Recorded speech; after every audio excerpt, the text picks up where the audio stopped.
There's a moment that happens quietly. You're tired, but not just physically. It's deeper.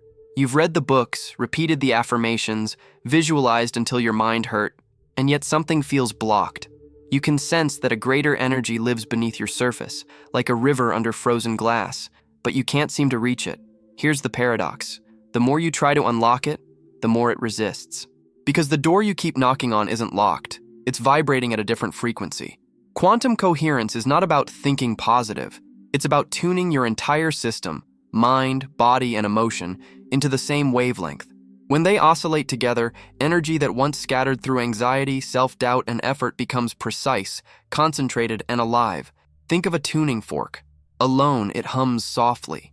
But when another fork resonates at the same pitch nearby, both begin to sing louder, as if they've remembered a language older than sound itself. Your subconscious is that second fork. It doesn't respond to words or willpower. It responds to coherence. Every time you overthink, force, or push, you break that resonance. Every time you breathe, align, and feel safety within your body, you strengthen it. That's the hidden physics of manifestation most people miss. It's not about summoning energy. It's about stopping the interference. And the moment you do, the energy you've been chasing stops hiding, because it was never gone. It was only waiting for you to hum in tune with it. Let's strip this down to the core mechanism, because once you see it, everything about manifestation, healing, and energy suddenly makes sense. At the quantum level, observation isn't passive, it's participatory. When consciousness interacts with a field of infinite probabilities, it doesn't just watch, it selects. Your focus acts as a sculptor, collapsing possibility into one experienced reality. But here's the key most people miss.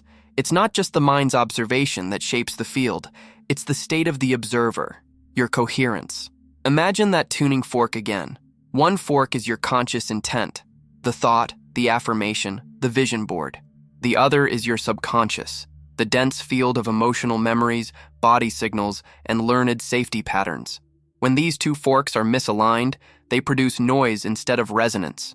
You can say, "I'm abundant" 1,000 times, but if your nervous system hums the frequency of fear, scarcity, or self-protection, the field only hears static. Quantum coherence happens when the conscious and subconscious hum as one, thought and body, image and emotion, signal and receiver. In that state, the wave of potential collapses not through tension, but through harmony. You don't force it into being. It's drawn into existence because reality mirrors your unified vibration. Here's a simple way to picture it. Your conscious intention sends a note out into the field. Your subconscious determines whether that note lands or dissolves. If your internal state contradicts your mental focus, the signal scatters. If your body feels safe, open, and emotionally congruent with your desire, it amplifies. That's why your subconscious is not the enemy. It's the amplifier.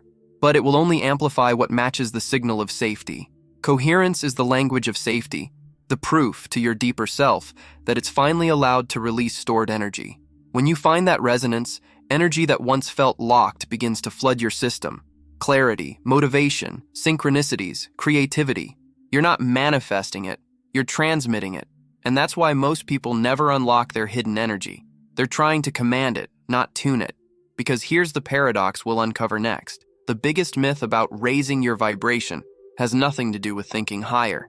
It's about feeling lower safely enough to rise. The biggest misunderstanding about vibration is that it's about staying high all the time, being relentlessly positive, smiling through pain, pretending fear doesn't exist. But that's not coherence. That's resistance wearing a spiritual mask.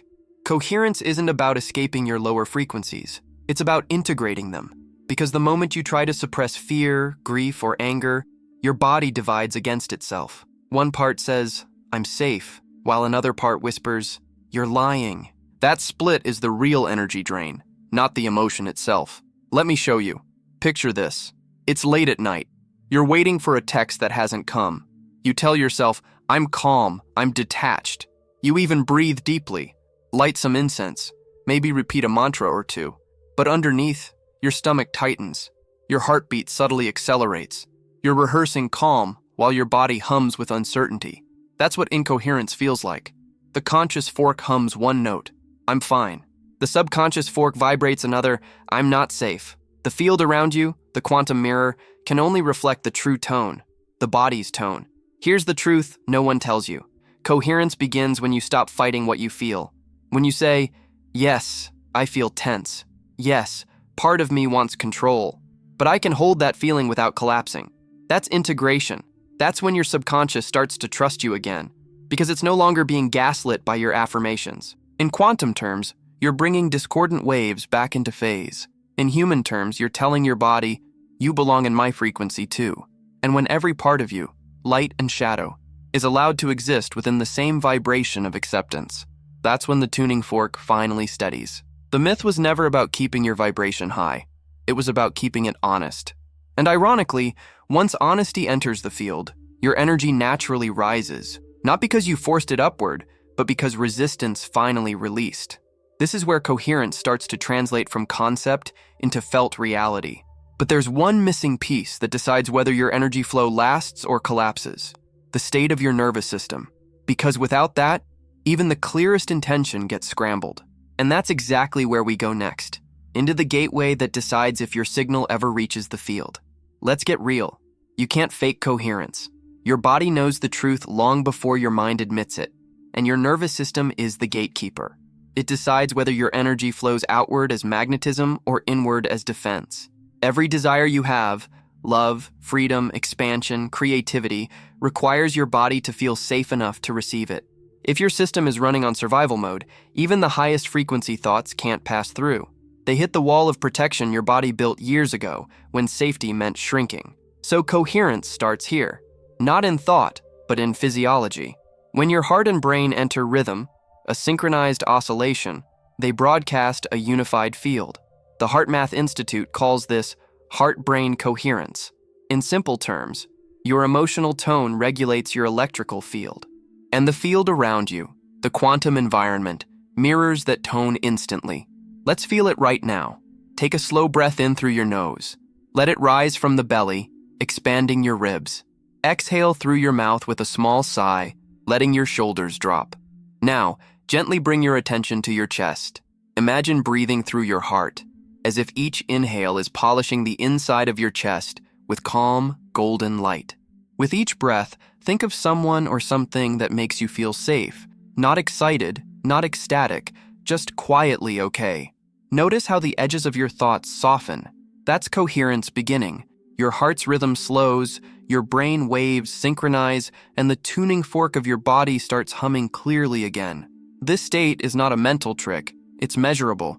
It changes the magnetic field emitted by your heart, which in turn influences your brain's electrical activity. It's your biology aligning with the quantum field. When you live from this rhythm, your subconscious starts to receive new instructions, not from words, but from sensation. You're showing it that safety can coexist with expansion, that it's okay to let more energy move. This is the secret most manifestation talk skips. The nervous system is the translator between your frequency and your reality. Without its permission, coherence can't stabilize. And here's the twist. Coherence isn't a peak to reach. It's a rhythm to remember. Because next, we're going to move from temporary states into something far deeper. The identity that stays coherent no matter what storm arrives. Here's where most people get stuck. They taste coherence for a few minutes. A breath, a meditation, a flash of calm, and then life happens. A message doesn't come. The bill hits. The body contracts again. They think they lost alignment. But coherence was never meant to be held like a fragile mood. It was meant to be embodied as who you are. A state is temporary. It flickers with circumstance. But identity, that's the signal that never stops broadcasting. Your subconscious listens to identity like gravity listens to mass. It orbits it. If your state says, I'm peaceful, but your identity quietly insists, I'm the one who always has to fight to be okay, your energy field knows which signal to trust. It tunes to the deeper one. This is why temporary high-vibe bursts don't last. They're like radio interference, strong for a moment, then fading when life brings static. Identity coherence, however, is a steady carrier wave. When you embody the identity of someone safe in their own body, open to life, trusting in the unseen, that frequency transmits even in silence. And the subconscious, your tuning fork, begins to reshape its resonance accordingly. You're no longer trying to feel aligned, you are alignment expressing itself. But here's the challenge. Shifting identity isn't about pretending to be someone new. It's about dissolving the emotional evidence that keeps you chained to the old one. Every belief, every pattern, every reflex in your body was once proof of who you thought you had to be to survive. When you release that proof, you don't become someone else. You remember who you were before the noise. This is where quantum coherence takes a leap from biology into timeline physics. Because identity doesn't just reflect your reality, it selects it. Each coherent identity vibrates at a distinct probability band, a version of the world that matches its tone. You're not waiting for the future to catch up to you. The future is waiting for you to match its signature. And when you shift that identity, the tuning fork of your subconscious begins resonating with an entirely new field, one where opportunities, people, and synchronicities already exist in the frequency you now embody. So, the real question isn't, how do I stay in a high state? It's, who am I when coherence becomes my default? Because once you answer that, you don't just align with one timeline, you collapse into it. Every identity hums at its own frequency band, like a radio station broadcasting a particular world. When you shift who you are at the level of coherence, you don't just change how you feel, you tune into an entirely different version of reality. The outer world doesn't transform to please you, it rearranges to match you. Let's use a concrete picture. Think of your life as a massive field of overlapping radio signals. Every possibility already exists, playing all at once. One station holds the version of you that's anxious about money. Another, the version of you that feels grounded and abundant. Another, the version thriving creatively, loved, healthy, free. You don't create those timelines. You tune into them through your state of coherence, and that's why identity is everything. The subconscious can't tell time, it only recognizes resonance. So when you embody the vibration of the version of you who already lives in safety, fulfillment, and flow, your field reorganizes to reflect that timeline. Here's a story that makes this visceral. A woman I once worked with was trapped in cycles of creative burnout. She'd start projects full of fire, then hit the wall of self-doubt and quit. She kept saying, "I'm stuck." One day, I asked her to describe the version of herself who finishes things with ease. Not what she does, who she is. She paused and said, "She doesn't rush. She trusts that the flow will return." So we rehearsed that energy. She began walking, breathing, and scheduling her days as that person would, coherent between thought, action, and body. Within weeks, she wasn't pushing anymore. Projects began completing themselves through synchronicity. She didn't manifest a miracle. She tuned into the timeline where she already had. That's the quiet magic of coherence. It doesn't change the universe. It changes which layer of it you inhabit. Every coherent identity carries its own field of events, matching people, matching chances, matching ideas. And the tuning happens not through words, but through felt truth. So when your conscious intent and embodied identity finally hum the same note, the universe doesn't need convincing. It simply responds. But how do you stabilize that frequency long enough to make it your home? That's where practice comes in, the art of rehearsing coherence until it becomes your body's language. Because next, we're building your toolkit, the practical ways to train your subconscious to hold this resonance naturally. Now that you understand coherence as both signal and identity, it's time to turn this from theory into muscle memory. Because your subconscious doesn't change through information, it changes through repetition of felt experience. So let's build your toolkit, a few simple but powerful ways to train your body to stay tuned. Tool 1, bridge statements. Most affirmations fail because they argue with your subconscious. If you say, "I'm overflowing with abundance," but your body feels tight with fear, you create static. Bridge statements meet you where you are and move you gradually into coherence. Try this. Instead of "I'm abundant," say, "I'm learning to feel safe with more." Instead of "I'm confident," try, "It's getting easier to trust myself." Each phrase bridges your current vibration with the one you're growing into. The subconscious relaxes, the body opens, and the tuning stabilizes. Tool 2, somatic anchors. Your body is the instrument, so you need physical cues that remind it how coherence feels. Choose one gesture or movement that becomes your anchor, placing a hand on your chest, rolling your shoulders, breathing from your belly. Every time you do it while coherent, you record that frequency in your body. Later, when stress hits, repeating that same movement will call coherence back, like pressing a key that replays the stored vibration. Tool 3. The quantum rehearsal. Set aside 5 minutes a day to live as the coherent version of yourself. Don't visualize, embody.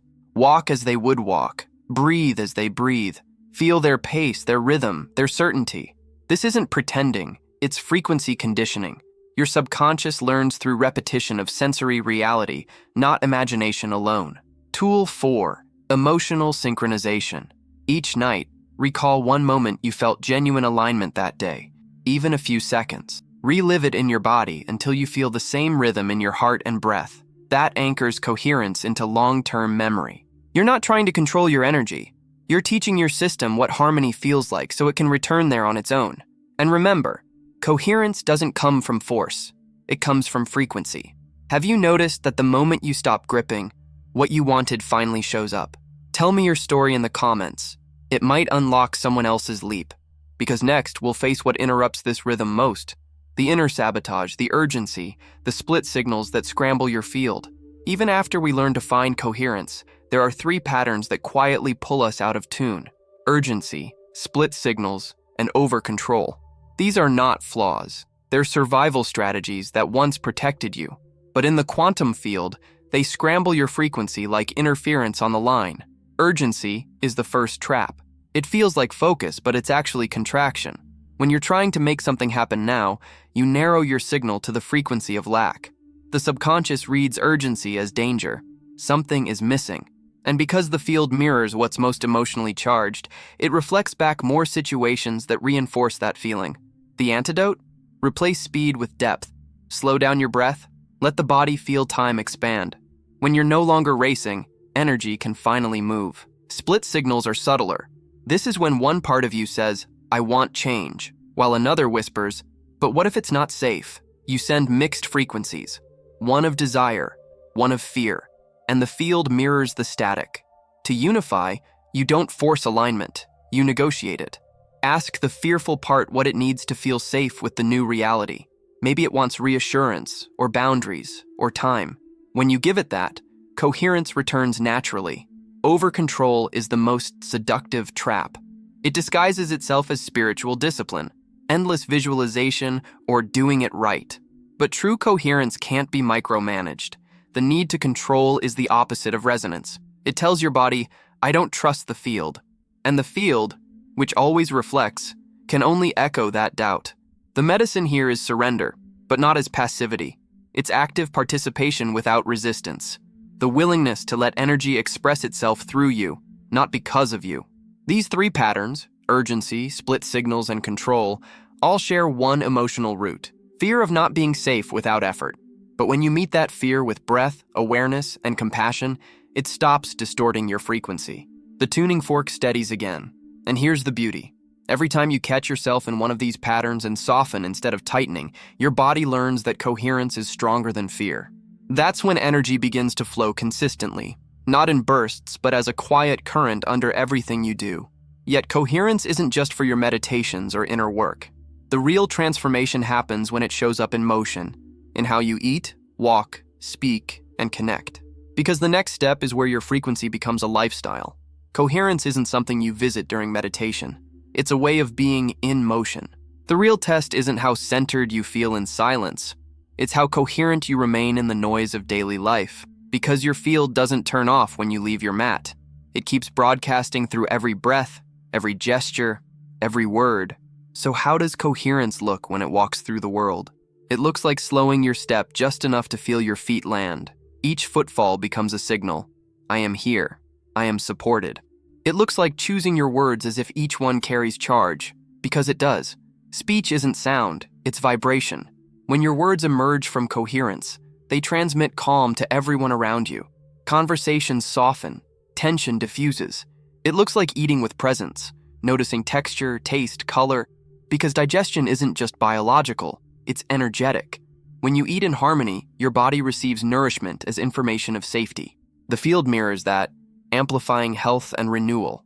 Even in mundane moments, answering emails, folding clothes, driving, coherence transforms the ordinary.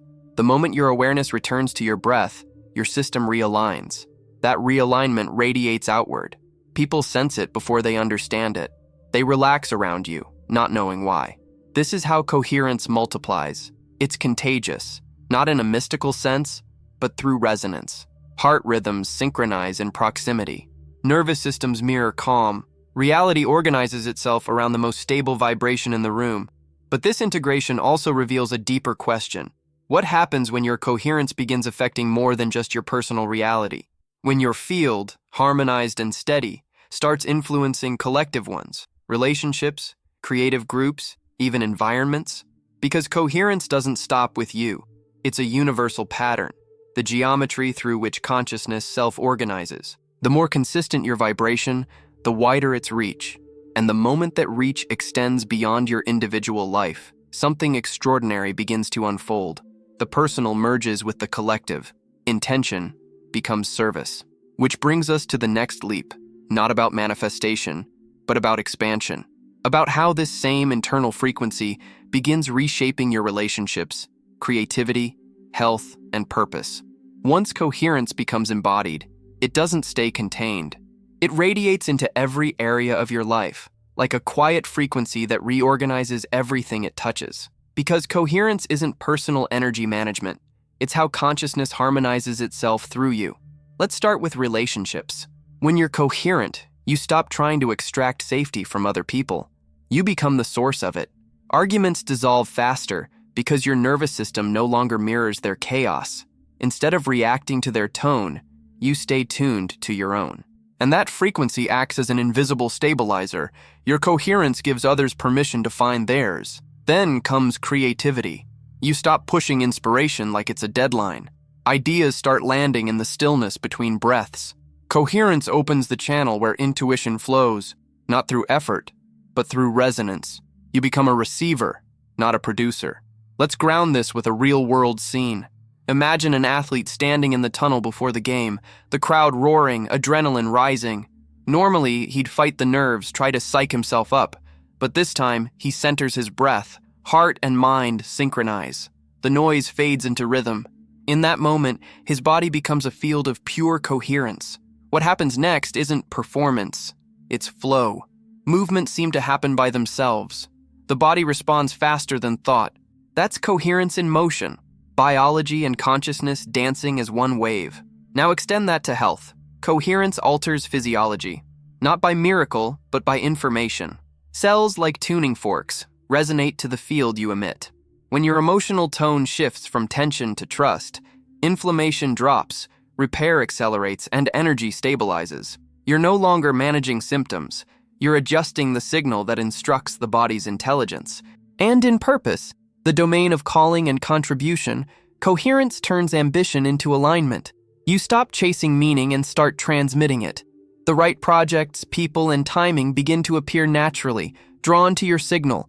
Not because you force them, but because coherence is magnetic by nature.